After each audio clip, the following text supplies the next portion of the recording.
자, 오늘 사무엘상 17장 45절 말씀을 가지고 What I love most, 나는 무엇을 가장 사랑하는가 라는, 죄송합니다, 영어 잘 못하는데 영어로 제목을 써서 죄송합니다.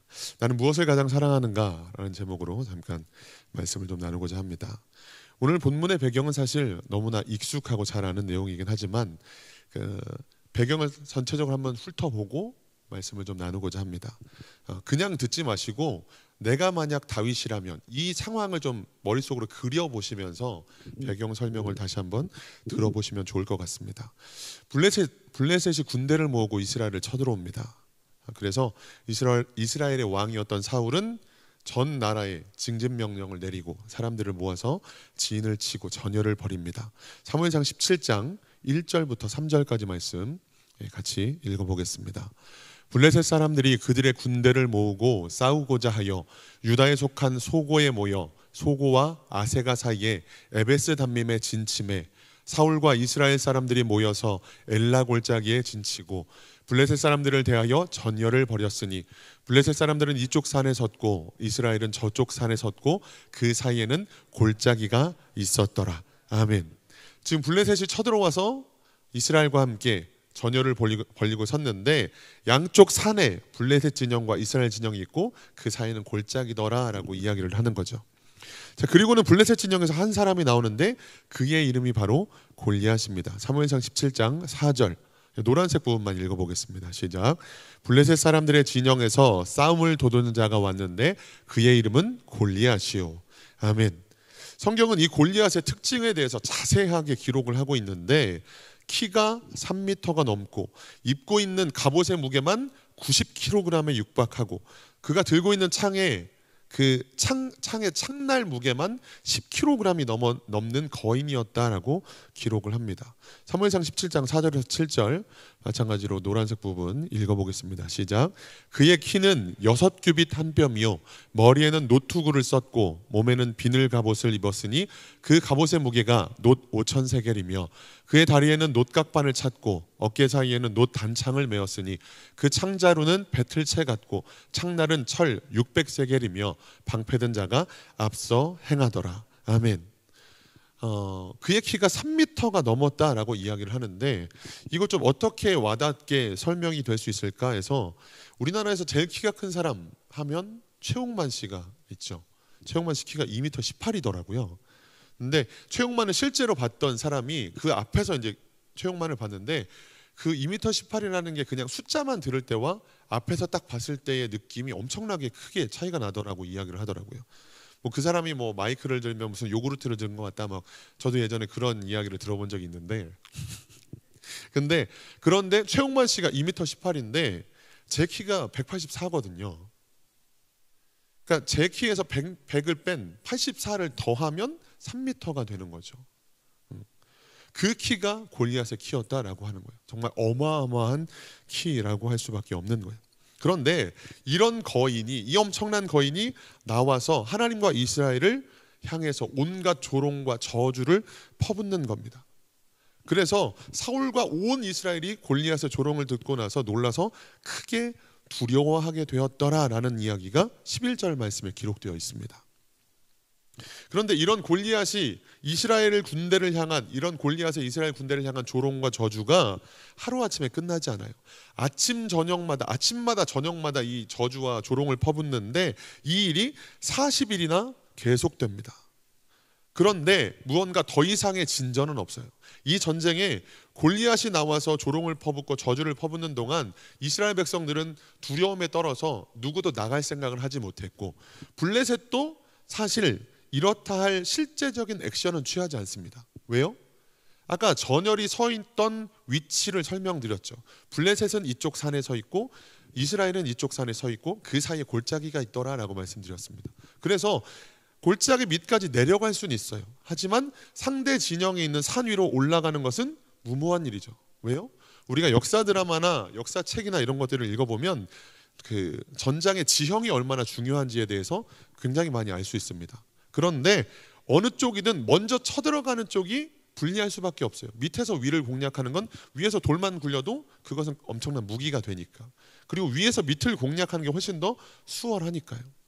그러다 보니까 블레셋도 골리앗이 나와서 싸움을 도두고 이스라엘 군대를 향해 하나님을 향해 모욕과 저주를 퍼붓곤 있었지만 섣불리 이스라엘 진영으로 나아가지는 못하고 있는, 그러면서 40여일이 지나가고 있었다라고 하는 겁니다. 그런데 이런 상황 중에 다윗이 그의 아버지인 이새의 심부름을 받게 됩니다. 그 심부름의 내용은 전장에 나간 너의 3명의 형, 그 형들의 안부를 살펴보고 오라는 것이었죠. 자, 사무엘상 17장 17절에서 19절 말씀, 노란색 부분만 읽어보겠습니다. 이새가 그의 아들 다윗에게 이르되 내 형들의 안부를 살피고 증표를 가져오라. 아멘. 다윗은 이 아버지의 심부름을 듣고 전장에 도착을 합니다. 그런데 그때 지난 40일간 아침 저녁으로 나와서 골리앗이 조롱과 저주를 퍼부었잖아요. 근데 다윗이 전장에 도착한 이때에 이번에도 골리앗이 나와서 매일처럼 오늘도 이스라엘 군대와 하나님을 모욕하고 조롱하는 일이 있게 되어진 거예요. 그리고 다윗이 이 말을 듣게 됩니다. 그런데 그는 그 말을 듣자마자 골리앗과 싸워서 그를 죽이겠다라고 이야기를 하는 거죠. 사무엘상 17장 26절 말씀 읽어보겠습니다. 다윗이 곁에 서 있는 사람들에게 말하여 이르되 이 블레셋 사람을 죽여 이스라엘의 치욕을 제거하는 사람에게는 어떠한 대우를 하겠느냐. 이 할례받지 않은 블레셋 사람이 누구이기에 살아계시는 하나님의 군대를 모욕하겠느냐. 아멘. 여기까지가 오늘 본문의 배경이에요. 우리가 너무나 잘 아는 말씀이지만 이 설명을 다시 들으면서 지금 상황이 이렇게 되어 있구나, 지금 어떤 상황이구나 라는 것들을 다시 한번 그려보시면 오늘 이제부터 나눌 말씀에 대해서 조금 더 와닿으실 수 있을 것 같아요. 자, 그런데 이상한 게 있죠. 좀 전에도 말씀드렸지만 지난 40일간 아침 저녁으로 조석으로 골리앗의 조롱과 모욕을 당했던 사람들은 너나 할 것 없이 가만히 있었습니다. 이스라엘의 왕이었던 사울도, 이스라엘의 군대의 어느 누구도 그에 대해서 대적할 마음을 품었다거나 감히 하나님의 이름을 모욕하는 자, 저 골리앗을, 저 거인을 가만 놔둘 수 없어라고 하는 사람 40여일간 아무도 없었어요. 누구도 그냥 방치한 채 이 상황을 지켜만 보고 있었습니다. 그런데 지금 다윗은 아버지의 심부름으로 전장에 나왔죠. 그는 전쟁의 징집을 받지도 못할 정도로 어린 소년이었어요. 다윗이 형제만 8명에 여자 형제가 몇 명이었는지 그때 당시에 이제 여자는 그 사람 수를 헤아리는데 들어가지 않았기 때문에 다윗의 형제 중에 자매가 몇 명이나 있었는지는 모르겠지만 최소한 형제만 8형제 중에 다윗이 말제였거든요. 막내였거든요. 그런데 그 중에서도 위에 3명만 나이가 군대에 징집될 수 있는 나이가 되다 보니까 다윗은 차마 군대에도 갈 수 없는, 전장에도 나갈 수 없는 소년이었습니다. 그럼에도 불구하고 아버지의 심부름으로 그가 전장에 와서 골리앗의 조롱을 듣자마자 바로 반응하는 거예요. 지난 40일간 아무도, 심지어는 이스라엘 왕조차도 반응하지 않았던, 누구도 앞서 나가지 않았던 그 상황에 다윗은 가만히 있지 않고 내가 나가서 내가 그와 싸워서 저를 죽이겠다라고 이야기하는 거예요. 그는 골리앗이 두렵지 않았을까요? 그는 죽음이 두렵지 않았을까요? 아니에요. 두렵지 않았다기보다 그것은 두려움이 끼어들 새가 없었다고 보아야 할 것 같습니다. 두렵지 않았다기보다 두려움이 끼어들 새가 없었다. 이 결정에는 예측이나 계산이 없었어요. 내가 저 사람을 이길 수 있을까? 내가 저 거인과 싸워서 승산이 있을까? 하는 어떤 계산이나 예측을 앞선 다윗의 본능이 나온 겁니다. 그것은 사랑하는 하나님을 욕되게 할 수 없다는, 사랑하는 하나님을 욕되게 하는 저 골리앗을 그냥 놔둘 수 없다는 본능적인 이끌림이, 본능적인 반응이 나온 것이라고밖에 볼 수 없어요. 우리는 종종 위험에 빠진 자녀를 구하기 위해서 초인적인 능력을 보이는 부모님들을 볼 때가 있습니다. 얼마 전에도 제가 한 영상을 봤는데 아기를 안고 가던 엄마가 술 취한 20대가 몰던 차에 치였어요. 그래서 골목길이었는데 그 차가 쌩 하고 지나가면서 이 아기를 안고 있는 엄마를 쳤어요. 그래서 얼마나 빨리 쳤는지 엄마가 아기를 떨어뜨리면서 차에 치여서 공중에서 한 바퀴를 돌았습니다. 그랬는데 공중에서 한 바퀴를 돌 정도면 이 차가 얼마나 빨리 달렸고 얼마나 빨리 그 엄마가 치였다는 얘기예요. 그래서 이렇게 치면서 한 바퀴를 돌고 아기를 떨어뜨렸는데, 그런데 그 공중에서 돌고 땅에 떨어지자마자 바로 일어나서 아기가 괜찮은지 가서 확인하는 거예요. 이게 가능한 일인가요? 아파서 막 아픈 데를 부여잡을 수밖에 없고, 아니면 자기 몸 어디 부러진 데는 없나 이렇게 살펴보는 게 너무 자연스러운 행동일 텐데, 그 공중에서 한 바퀴를 돌고 떨어진 엄마가 즉시로 일어나서 아기한테 가서 아기가 괜찮은지를 확인하더라고요. 이게 뭐예요? 아기를 사랑하는 부모가 보이는 괴력이죠. 사랑하는 내 아이를 위해 괴력을 바라는 어머니의 모습이다라고 하는 거예요. 만일 그런 상황에서 자신의 몸을 돌보기 바쁜 사람이라면 그 사람은 부모라고 할 수 없겠죠. 그것은 사랑이라고 할 수 없겠죠. 사랑한다면 절대로 그럴 수 없어요. 지금 이 엘라 골짜기에서 사울과 이스라엘 군대가 보였던 반응과 행동, 지난 40여일 동안 아무리 골리앗이 나와서 모욕하고 조롱과 저주를 퍼부었어도 그들이 보였던 반응과 행동은 단지 두려움이나 전의를 상실했기 때문이 아니라 본질적으로 하나님과 관계없는 삶, 사랑 없는 관계의 한계가 나타난 거다라고 하는 거예요. 그에 반면 다윗의 결정과 행동도 그와 하나님과의 관계를 설명해 주는 거죠. 하나님을 향한 그의 마음은 다른 무엇도 아닌 사랑이었다라고 하는 거예요.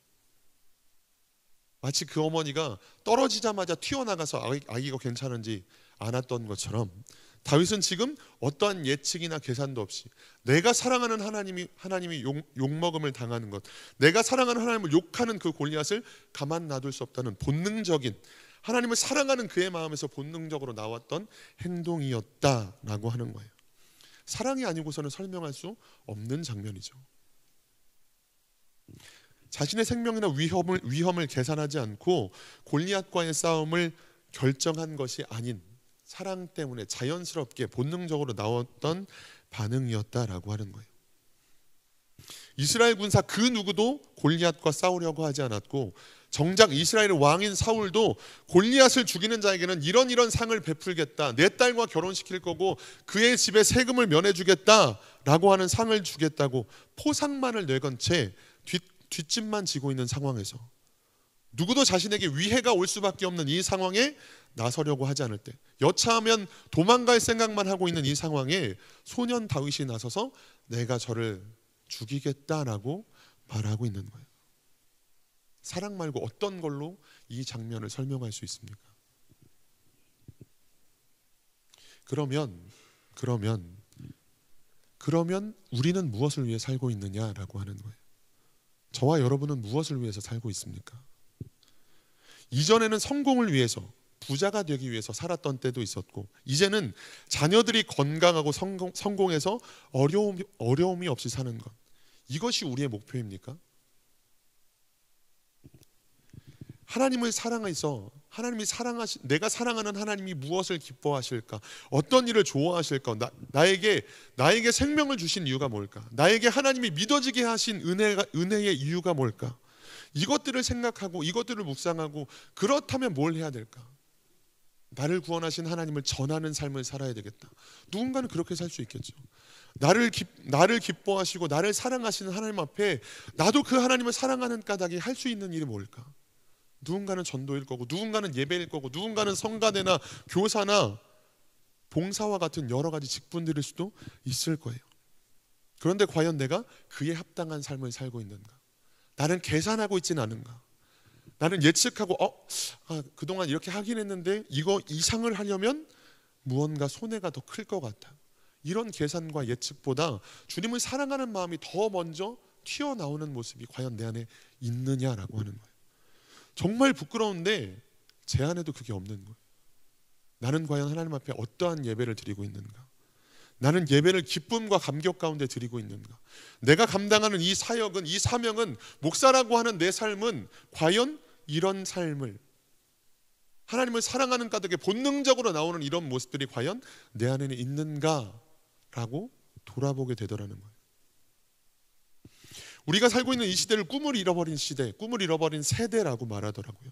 아이들에게 장래 희망을 물으면 연예인, 부자, 유튜버, 건물주, 이런 것들을 말하는 시대가 됐더라고요. 그렇다면 믿지 않는 사람들과 우리의 다른 점이 뭔가요?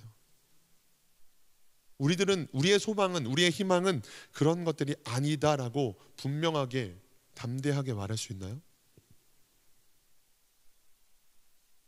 저는 아닐까요? 우리 아이들이 좀 더 어려움 없이 자랐으면 좋겠다. 물질적으로 좀 더 여유가 있었으면 좋겠다. 그런 것들을 바라는 것이 잘못된 건 아니지만 그런 것들이 우선이 되어 있지는 않느냐라고 하는 거예요.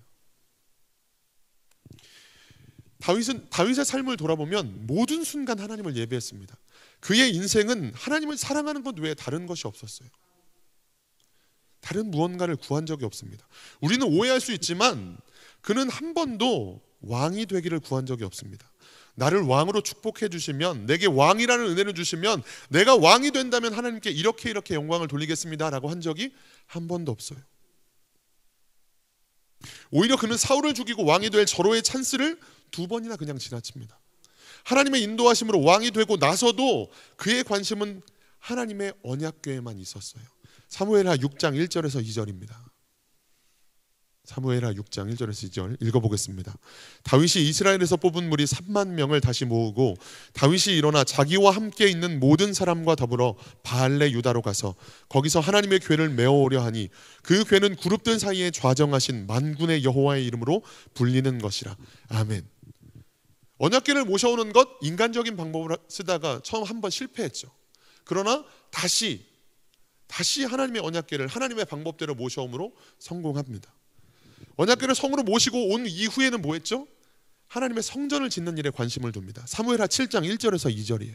읽어보겠습니다.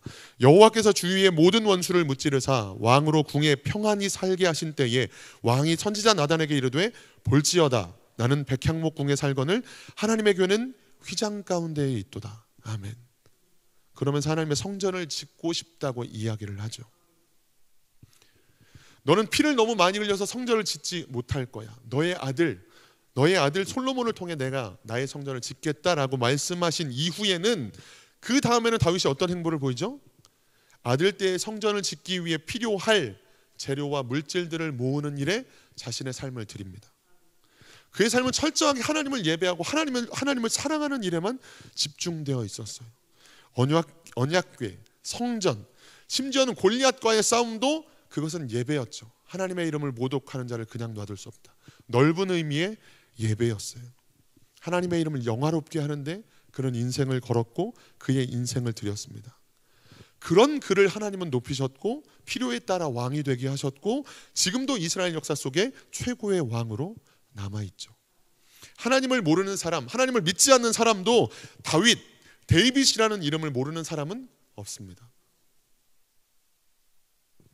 너희는 먼저 그의 나라와 그의 의를 구하라. 그리하면 이 모든 것을 너희에게 더하시리라 라는 말씀이 다윗의 인생처럼 이 말씀이 어울리는 사람은 없는 것 같아요. 그는 이 모든 것을 구하지 않았습니다.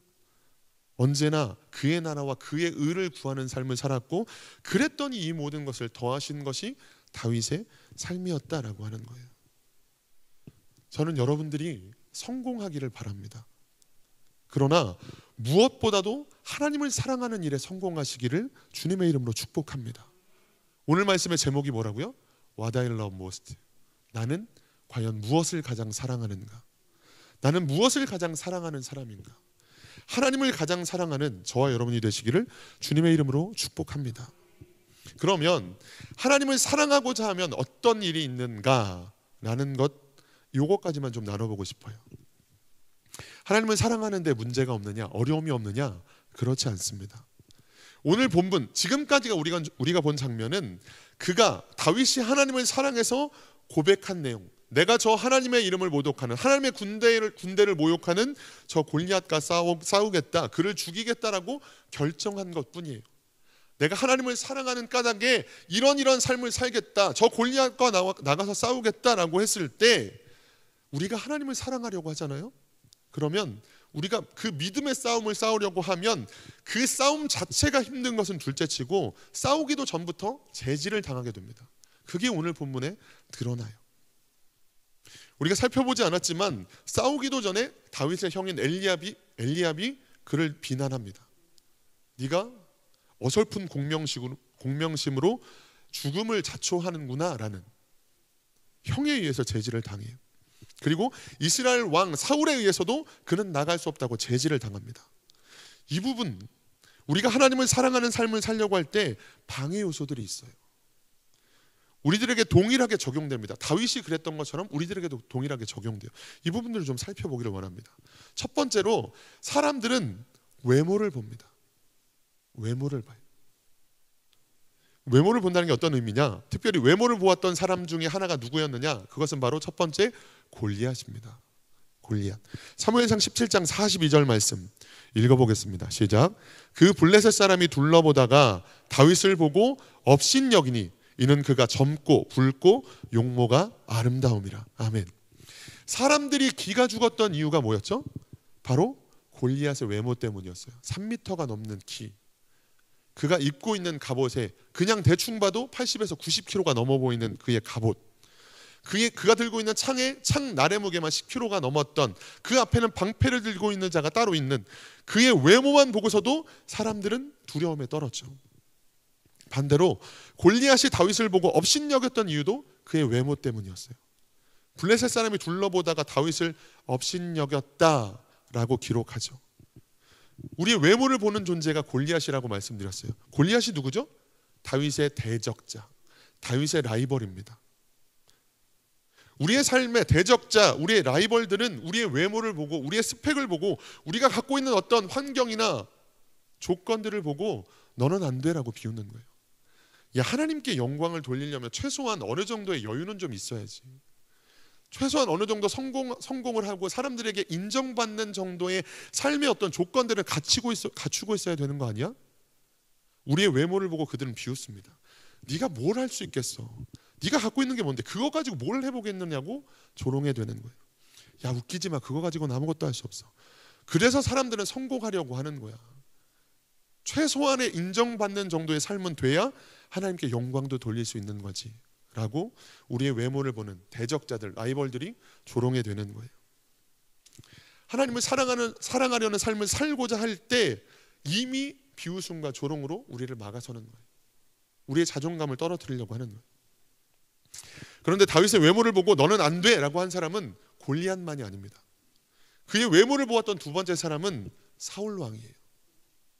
사무엘상 17장 33절입니다. 읽어보겠습니다. 시작. 사울이 다윗에게 이르되 내가 가서 저 블레셋 사람과 싸울 수 없으리니 너는 소년이요 그는 어려서부터 용사임이니라. 아멘. 너는 소년이고 그는 어려서부터 용사다. 무모한 짓 하지 마. 어리석은 짓 하지 마. 너는 저자를 이길 수 없어 라고 말하는 거예요. 사울이 누구예요? 같은 편이에요. 같은 무리 안에 있는, 내가 속한 공동체 안에 있는 사람입니다.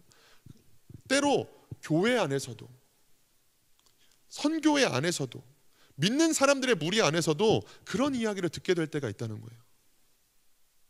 믿는 사람들이 오히려 내가 갖고 있는 걸로는 안 된다고 말하는 경우들, 이런 것들을 보게 된다는 겁니다.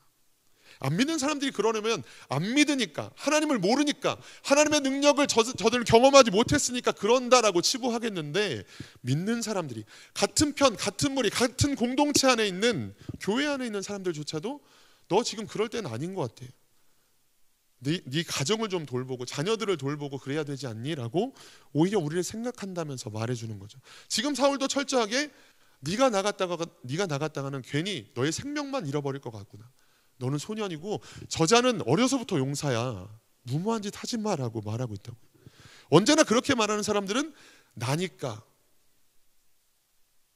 이렇게 말해주는 거야. 널 생각해서 해주는 말이야 라고 말하는 거죠. 세 번째로 그의 외모를 보았던 사람은 오늘 본문에는 등장하지 않지만 그의 아버지 이새입니다. 지난 주일 담임 목사님께서 말씀하셨죠.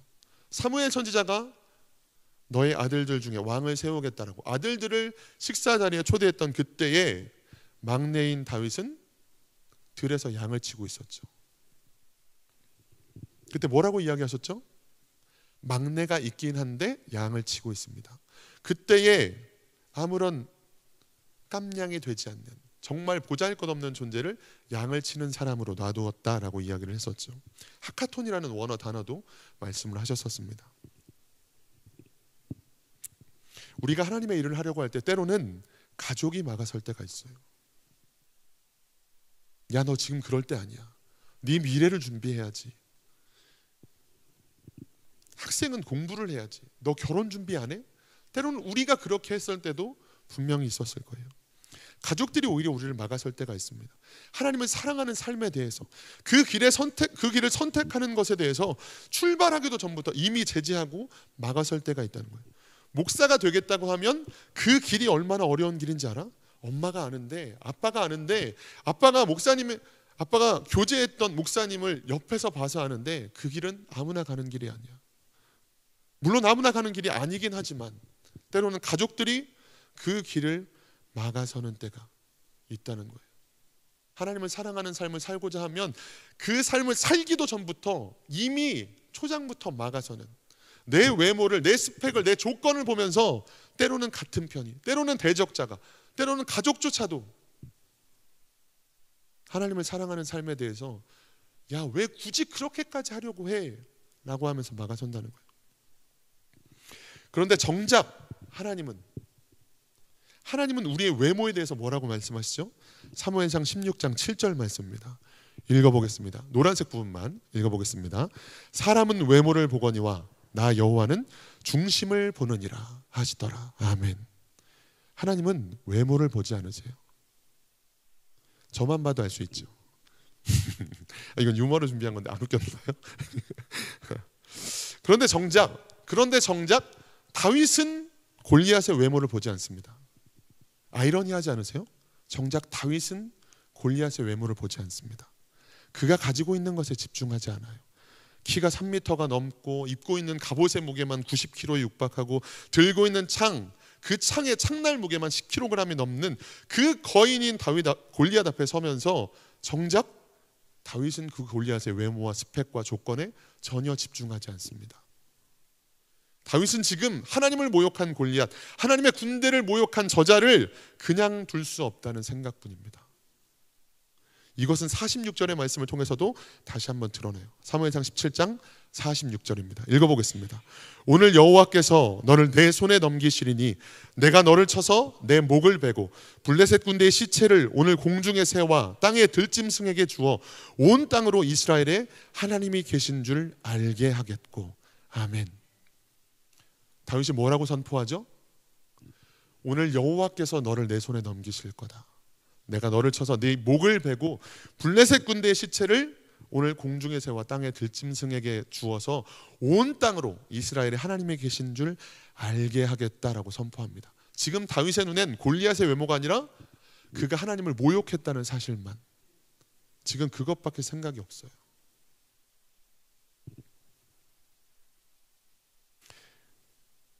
말씀을 마치겠습니다. 더 이어서 해야 될 것이 있는데 그건 다음번에 제가 말씀을 나눌 수 있는 기회가 되면 그때 이어서 말씀을 나누겠습니다. 여러분, 최근에 어떤 책에서 그런 예화를 읽어봤어요.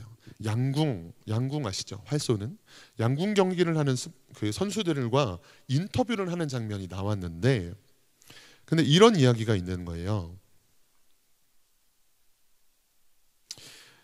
양궁은 일부러 틀리게 쏘는 것이다 라고 말을 하더래요. 양궁 선수들이. 양궁은 일부러 틀리게 쏘는 것이다. 양궁은 실내에서 하는 스포츠가 아니라 실외에서 하는 스포츠다 보니까 바람이나 비의 영향을 많이 받는 겁니다. 화살이 날아가면서 바람이 이렇게 불면 갑작스럽게, 나는 분명 이렇게 쐈는데도 관역에 꽂히는 순간에 이쪽으로 한참 가 있고 한참 밑으로 떨어져 있고, 이런 바람과 비의 영향을 많이 받는 종목이라는 거죠. 그러다 보니까 지금 바람이 얼마나 불고 있는지, 어디서 어떻게 불고 있는지, 비가 얼마나 영향을 끼칠까라는 것들을 계산하고 생각해서 일부러 정확한 관역이 아니라 오조준을 해서 쏴야 하는 것, 그것이 양궁이다라고 얘기를 했다는 거예요. 비와 바람을 생각하지 않고 그냥 정확히 한가운데를 조준하고 활을 쏘게 되면 정작 가운데가 아니라 한참 벗어나 다른 곳에 맞을 수밖에 없다라고 이야기를 했다는 거예요. 사람들이 맞다고 말하는 것과 틀리게 쏘는 것, 일부러 비와 바람을 생각해서 조준을 틀리게 하는 것, 누가 더 과감하게 오조준을 하느냐, 이 오조준에 모든 걸 쏘고 모든 걸 걸고 쏠 수 있느냐가 승부의 관건이 된다라고 이야기를 하더래요. 짐짓 겁을 먹고 소심해지거나 자신을 믿지 못하면 화살이 비바람을 이기지 못하고 잡아먹히고 만다라고 얘기를 했다는 거예요. 현실과 상식에 대해서 과감하게 틀려야 믿음에선 이기게 되는 겁니다. 보이지 않는 길 위에 과감한 한 발을 내딛고 어떤 대가를 지불하든 내가 감당하겠다라는 이 각오가 있는 사람만, 그 믿음의 오조준을 할 수 있는 사람만 최후의 승자가 될 수 있다라고 하는 거죠. 지금 이 상황에서 골리앗 앞에 다윗이 서는 건 그야말로 죄송합니다, 미친 짓이죠. 그냥 생명을 내던지는 짓이죠. 누가 봐도 이것은 오조준이에요. 누가 봐도 이것은 정확한 조준이 아니에요. 그러나 믿음의 오조준을 할 수 있었던 다윗을 하나님은 승리자로 만드셨고, 그를 통해 영광을 받으셨고, 그를 통해 이스라엘의 하나님이 살아계시다는 것들을 드러내게 하셨다라고 하는 겁니다. 이런 믿음의 오조준을 하실 수 있는 저와 여러분들이 되시길 주님의 이름으로 축복합니다. 오늘날 누구도 하나님을 사랑하려고 하지 않는 시대에, 누구도 예배에 생명을 걸지 않는 시대에, 내가 위협을 당해도 어려움을 당해도 내 앞에 내 외모만 보고, 때로는 대적자가, 때로는 같은 공동체 안에 있는 교회 안에 있는 사람들이, 가족들조차도 그것들을 막아서려고 했을 때, 아니 그게 맞는 것처럼 보이지만, 그게 정조준처럼 보이지만 나는 믿음의 오조준을 할 거야. 이 믿음의 오조준을 통해 하나님의 살아계심을 내가 보일 거야. 하나님을 사랑하는 까닭에 본능적으로 이렇게 예배하고 본능적으로 이렇게 하나님을 사랑하는 사람이 된다면 하나님은 우리를 통해 기쁨을 이기지 못하실 거고 우리를 통해 큰 영광을 받으실 줄 믿습니다. 이런 믿음의 오조준을 하실 수 있는 저와 여러분들이 되시기를 주님의 이름으로 축원합니다. 기도하겠습니다.